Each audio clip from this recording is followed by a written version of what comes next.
지난 주간 우리 긴 추석 연휴를 보냈습니다. 모처럼 여유 있는 시간, 또 가족 간의 만남을 통해 또 관계도 돈독히 하고 또 회복하는 시간도 가졌을 것으로 합니다. 이슨 크로스가 적은 감정의 과학에 보면 추석을 보내며 우리가 경험한 것과 연관된 내용들이 나옵니다. 첫째는 가족 사진 효과입니다. 가족 사진이나 어머니 사진이 우리에게 어떤 효과가 있는지를 실험해 보았습니다. 먼저 가족 사진을 본 다음에 이제 부정적인 감정을 떠올리겠습니다. 별 효과가 없습니다. 이거 완충 효과라 그러는데요. 부정적인 감정을 막지는 못하는 겁니다. 근데 거꾸로 이제는 먼저 부정적인 감정을 떠올리게 한 다음에 어머니 사진, 또 사랑스러운 가족 사진을 보여줬습니다. 그랬더만은 부정적인 감정을 바꾸는 데는 효과가 있더라. 회복 효과가 있더라.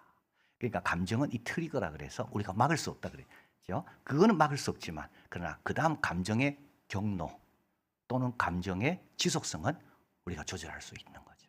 그래서 이 가족 사진 효과가 완충 효과는 없지만 회복 효과는 있더라 이렇게 보았습니다. 또 감정의 전념성에 대해서 말하는데요. 여러분 감정은 우리 안에 갇혀 있기는커녕 매우 사회성이 강하다라고 이야기합니다. 다른 사람들이 내 감정을 움직일 수가 있죠. 또 나도 다른 사람의 감정을 움직일 수가 있죠, 여러분. 이 꼰대형 지도자가 있습니다. 이 꼰대형 지도자는 누구냐 하면 부정적인 피드백만 하는 자입니다. 여러분 나이와 상관없습니다. 뭐든지 부정적으로 말하는 사람이 있죠. 그 사람을 가리켜서 우리는 꼰대라고 부릅니다. 가까이 하기 싫은 사람이에요. 에너지를 뺏어가요. 고개를 끄덕이는 분이 많으세요. 여러분 이 꼰대형 지도자하고 지내면 어떻게 되는지 아십니까? 이 감정이 또 바뀝니다. 말을 안 한답니다. 말을 안 해요. 활력이 떨어져. 그러나 치어리더형 지도자가 있습니다. 이 치어리더형 지도자는 어떤 사람이냐면 자꾸 긍정적인 피드백, 그러니까 긍정적인 피드백을 많이 해주는 사람이 치어리더형입니다. 치어리더형 지도자 밑에 있는 사람들은 특징이 있더래요. 말을 아주 활발하게 자기 의견들을 내놓더라는 겁니다. 자, 여러분 내일 출근하죠. 여러분 다 웃음으로 좀 대하시길 바랍니다. 감정을 바꿔놓을 수가 있어요. 얼마나 고맙겠어요. 힘들게 출근했는데 나를 보고 웃어주니까 내가 그 웃음 때문에 나도 어떻게 됩니까? 기분이 확 좋아지는 겁니다. 자, 마지막으로 비교에 대한 내용도 나옵니다. 저자는 비교를 기쁨 도둑이라고 말합니다. 왜냐하면 우리는 비교하는 순간 스스로를 특정 틀 안에 가둡니다. 여러분 비교는 항상 특정 틀이 있습니다. 그 특정 틀을 놓고 비교하거든요. 그래서 비교하는 순간 우리는 어떻게 되는가 하면 그 특정 틀 안에 내가 들어갑니다. 그 안에 내가 들어가는 순간부터 어떻게 됩니까? 나의 개성, 고유성, 나의 창조성, 나의 활력 다 죽어버립니다.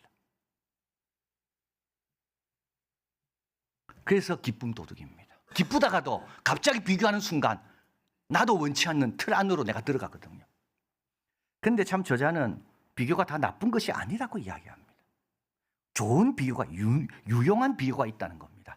그거는 뭐냐면 자신을 이해하는 데 도움이 됩니다. 과거보다 얼마나 내가 나아졌는지. 그거 얼마나 감사합니까? 믿기 전과 지금의 상황을 한번 비교해 본다면 근심하는 자 같으나 그때는 근심밖에 없었다면 지금은 항상 기뻐하고 나와 관계된 자들이 얼마나 성장하고 복을 받고 있는가 그걸 비교해 보는 거죠. 그래서 능숙하게 비교를 능숙하게 잘 다루면 항상 비교는 우리를 더 좋은 곳으로 데려간다. 여러분 예수님과 좀 비교하시길 바래요. 고난 가운데 있을 때요. 우리 예수님이 본디오 빌라도에게 고난을 받으셨다는 걸 생각하시길 바래요. 그럼 우리를 더 좋은 데로 데려가는 겁니다. 자, 오늘 11장부터 이제 고린도전서 14장까지는 고린도 교회 예배 실천에 대한 여러 문제들을 다루고 있습니다. 이제 주의 만찬, 예배 중에 나타나는 성령의 은사, 또 은사의 다양성, 예배 가운데 나타나는 예언의 은사 이런 것들을 지금 다루고 있는데 오늘 본문은 여성이 머리에 뭐를 쓰고 예언하고 기도하는 것에 대해서 이야기하고 있습니다. 이 참 중요한 내용입니다. 먼저 오늘 본문에 보면 5절에 무릇 여자로서 머리에 쓴 것을 벗고 기도나 예언하는 자는, 그래서 사도 바울은 여기서 여성에게 기도나 예언하지 말라는 말은 하나도 없습니다. 여기서 기도는요 혼자 기도하는 게 아닙니다. 이 앞에 나와서 기도하는 겁니다. 그래서 예배를 드리고 있는데 가정에서 갑자기 성령께서 역사하시는 거예요. 그래서 내가 좀 대표로 기도하고 싶다. 그래서 나와 기도하는 겁니다. 누가요? 여성이요. 여기서 예언은 뭡니까? 이거 설교입니다. 그래서 같이 앉아 있다가 구약 말씀을 묵상하고 있는데 갑자기 어떤 여성 성도에게 하나님께서 뭔가 성령의 영감을 주시는 겁니다. 아, 이건 이런 뜻이다. 그래서 그 여성이 나와서 강대상에서 다 성도들 앞에서 아, 이 구약의 뜻은 이런 겁니다. 하나님께서 나에게 이런 깨달음을 주셨네. 이게 바로 예언입니다. 여성도 할 수 있다고요. 여러분, 고린도 교회는 유대인 유대교 회당의 회당장이 최소한 2명은 있습니다. 유대교 회당의 특징은 뭡니까? 여성들은 따로 뒤에 앉아 있습니다. 그리고 여성들에게는 유대교는 여성들에게 율법을 안 가르쳤습니다. 그러니까 와서 말씀을 들을지 몰라도 와서 성경을 읽는다? 구약을 절대 못 읽습니다. 근데 여성들이 나와가지고 구약을 해석하고 있다고요. 얼마나 놀랐겠습니까?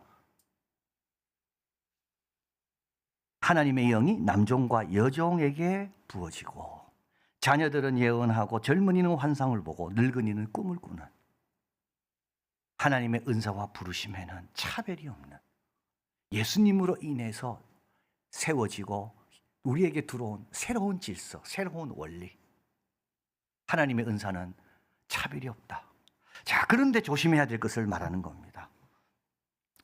질서를 무너뜨리면 안 된다는 거죠. 5절에 무릇 여자로서 머리에 쓴 것을 벗고 기도나 예언을 하는 자는 그 머리를 욕되게 하는 것이니 이는 머리를 민 것과 다름이 없습니다. 자, 머리에 썼다는 말은 어떤 뜻이냐 하면 결혼한 유대인 여성들 또는 그리스 여성들이 공적인 곳으로 나갈 때 갖춘 복장입니다. 이는 정숙함의 표현이고요. 남편에 대한 충절의 표시입니다. 그래서 머리에 수건을 쓰는 것은 어떻게 보면 존경받는 여인의 복장입니다. 그런데 고린도 교회에 이제 그렇게 다 알고 있습니다. 존경받는 정숙한 자의 모습은 머리에 다 쓰고 공적인 곳에 나오는 것이라고 다 알고 있습니다. 그런데 이제 고린도 교회 교인 가운데 결혼한 여성인데 은사가 임한 거죠. 기도와 또는 예언의 은사가 임해서 이제 그걸 하러 나왔는데 머리에 안 쓰고 나온다는 거예요. 그럼 여러분 어떻게 되겠습니까? 기도가 되겠습니까? 안 되겠습니까? 기도가 안 됩니다. 제가 반바지 입고 나와서 설교하면 여러분 집중이 되겠습니까? 찬양하는 분이 치마 입고 남자가 찬양한다? 그럼 여러분 그 치마만 생각하지 그 찬양의 가사가 은혜가 되겠냐고요. 사회적으로 중요하게 생각하는 게 있습니다. 관습과 풍습. 그것이 하나님의 계명과 하나님 뜻에 어긋나지 않으면 그걸 따라야 되는 거죠. 그게 뭡니까? 그게 덕을 끼치는 겁니다. 그게 복음이 거치게 되지 않는 겁니다. 아무리 자유롭다 할지라도 이 회중에 지금 일반적인 관습과 풍습이 뭔가를 생각해서 거기에 맞춰가지고 하나님의 은사와 하나님의 주신 그런 기회들을 사용해야지 복음이 연착륙이 되는 거죠. 그러면 얼마나 그 쓸데없는 것 때문에 복음이 부딪히는 거 아닙니까? 지금 그걸 이야기하는 겁니다. 자, 사도 바울은 이 문제를 갖고 좀 더 깊게 들어갑니다. 자, 머리에 여성이 쓴다는 것은 어떤 거냐? 첫째, 복종의 표식입니다. 3절, 나는 너희가 알기를 원하니 각 남자의 머리는 그리스도요, 여자의 머리는 남자요, 그리스도의 머리는 하나님이요. 여러분, 여자의 머리는 남자란 말, 이 말 여러분 기분 좋습니까? 기분 안 좋습니다. 남자 내가 잘 알잖아요. 여러분, 남자가 어떤지 잘 알잖아요. 그 사람이 내 머리라고, 내 지도자고, 내 원천이고 나를 대표한다고? 기분 안 좋습니다. 근데 뭐 걱정할 필요 없어요. 그 남자의 머리는 누구라고요? 그리스도라고요. 여러분, 우리가 직장에서 생활할 때 내 위에 다 상사들이 있습니다. 어떻게 보면 일종의 머리입니다. 걱정할 필요 없습니다. 그 위에 누가 계신다고요? 그리스도가 계시는 거예요. 그분이 다 조정하고 계세요. 억울한 일 당해도 괜찮아요. 왜냐하면 그의 머리가 그리스도께서 다스리고 계시거든요. 그리고 더 중요한 건 뭡니까? 그리스도의 머리는 누구라고요? 하나님입니다. 우리 예수님은 당신의 머리가 하나님이라는 걸 가지고 불편하실까요? 전혀 안 그렇습니다. 오히려 더 잘생길 것만 생각하시겠죠. 자, 그래서 여성이 머리에 쓰는 거는 내가 여성이라는 것을 넘어서 나는 복종하는 자다. 나는 복종하는 자다. 내 머리에 상사가 있든 내 머리에 우리 부모님이 계시든 누가 있든 나는 복종하는 자다. 자, 그래서 이제 하나님께서 감동을 주어서 예언하러 딱 나온 겁니다. 설교하러. 근데 머리에 딱 쓰고 있는 거예요. 그때 많은 남자들이 뭘 생각하겠습니까? 그래, 우리는 다 복종하는 자구나. 두 번째로 머리에 수건을 쓴다는 것은 하나님의 영광을 위한 것입니다. 7절 남자는 하나님의 형상과 영광이니 그 머리를 마땅히 가리지 않거니와. 남자의 머리는 그리스도가 그랬잖아요. 그러면 그리스도가 계시기 때문에 그 머리를 가리면 안 되는 겁니다. 여자는 남자의 영광이기 때문에 그것도 가려야 된다, 이런 뜻입니다. 근데 여러분 가만히 한번 생각해 보십시오. 남자는 하나님의 형상이고 그 하나님의 뜻을 위해 창조된, 그래서 하나님의 영광을 드러내야 되는 사람이고, 여성은요, 여성은 그 남자의 어떤 그런 그 어떤 돕는 배필로서 남자가 그 역할을 잘 하도록 돕기 위해서 창조되었고, 결국은 남자에게 하나님 뜻대로 할 수 있도록 여자가 도우면 그건 누구의 영광이 됩니까? 하나님의 영광이 된다고. 연결적인 사고. 연결적인 사고. 자, 그래서 어떤 사람은 지도하면서 하나님께 영광 드러내고요, 어떤 사람은 순종하면서 하나님께 영광 드러냅니다. 어떤 사람은 나와서 찬양하면서 하나님께 영광 드러내고, 어떤 사람은요, 일상적인 삶에서 선을 행하면서 하나님의 영광 드러내는 거예요. 역할과 기능이 다 다르다는 겁니다. 그러나 목적은 뭐라고요? 직접적이든 간접적이든 하나님의 영광이라는 겁니다. 자, 한번 보십시오, 여러분. 남자는 하나님의 형상과 영광, 여자는 남자의 형상과 영광, 이렇게 말하지 않죠. 남자나 여자나 모두가 하나님의 형상입니다. 하나님의 형상이란 말은 뭘 위해 지음받았다고요? 하나님의 영광을 위해 지음받았다는 것.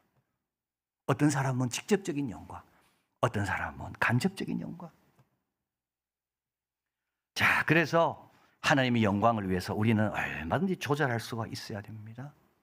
남자가 쓰고 싶다고 머리에 쓰면 안 됩니다. 여자가 쓰고 싶지 않다고 벗어도 안 됩니다. 둘 다 하나님의 영광 아래서 조절할 수 있어야 된다는 겁니다. 자, 그리고 마지막으로 사도 바울은 우리가 더 상호 의존적이라는 것을 강조합니다. 11절 그러나 주 안에는 남자 없이 여자만 있지 않고 여자 없이 남자만 있지 않으니라. 참 중요한 말씀이에요, 여러분. 남자 없이 여자만 있지 않고, 그죠? 또 여자 없이 남자만 있지 않고. 예를 들어 아브라함이 100명이 있어도요, 여러분, 사라가 없으면 믿음의 조상이 될 수가 없습니다. 믿음의 조상이 되려면 후손이 있어야 되잖아요. 후손이 있어야 되려면 어떻게 됩니까? 아내가 있어야 된다고요. 그래서 하나님은 우리가 연합해서 하나님 뜻을 이룰 수 있도록 하기 위해서 하나님께서는 어떻게 하니까 다양한 사람을 우리 가운데 두셨다는 것을 뜻합니다. 자, 12절 가보십시오. 이는 여자가 남자에게서 난 것 같이 이브죠. 아담의 갈비뼈로 났잖아요. 그러나 남자도 여자로 말미암아 났습니다. 여러분, 남자가 여자 없이는 안 됩니다. 어머니 없이 우리는 없습니다. 여기에 아버지만 있는 게 아닙니다. 우리가 여기에 있는 이유는 우리에게는 아버지도 있고 어머니가 있었기 때문에 우리가 여기에 있는 겁니다. 절대적인 의존입니다. 상호 의존. 그래서 어떻게 하라고요? 서로를 소중히 여기라는 거예요. 아브라함 100명 갖고 안 된다고 여러분 기억하셔야 됩니다. 그래서 하나님은 아브라함을 부를 때 사라도 같이 부릅니다.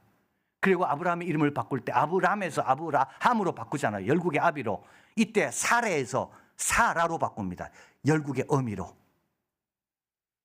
하나님은 같이 부르시고 하나님은 이 둘이 합쳐서 하나님 뜻을 이루게 하시는 겁니다. 그래서 우리 서로가 너무 소중한 거죠. 자, 우리 예수님은 어떻게 사셨을까요? 우리 예수님은 하나님의 은혜가 그 위에 늘 계셨습니다. 그리고 새로운 생명, 새로운 교훈, 새로운 세상을 가져온 분입니다. 새로운 교훈입니다. 예수님의 가르침은 새로운 가르침이고요. 예수님이 우리에게 보여준 세상은 새로운 세상입니다. 그리고 예수님은요, 새로운 생명을 주신 분입니다. 그런 새로운 생명, 그런 생명을 갖고 계시는 분입니다. 그분은 어떻게 사셨습니까? 어린 시절 부모님께 순종했습니다. 다른 아이들이 다 부모에게 순종하듯이 예수님은 어린 시절 부모에게 순종했다고요.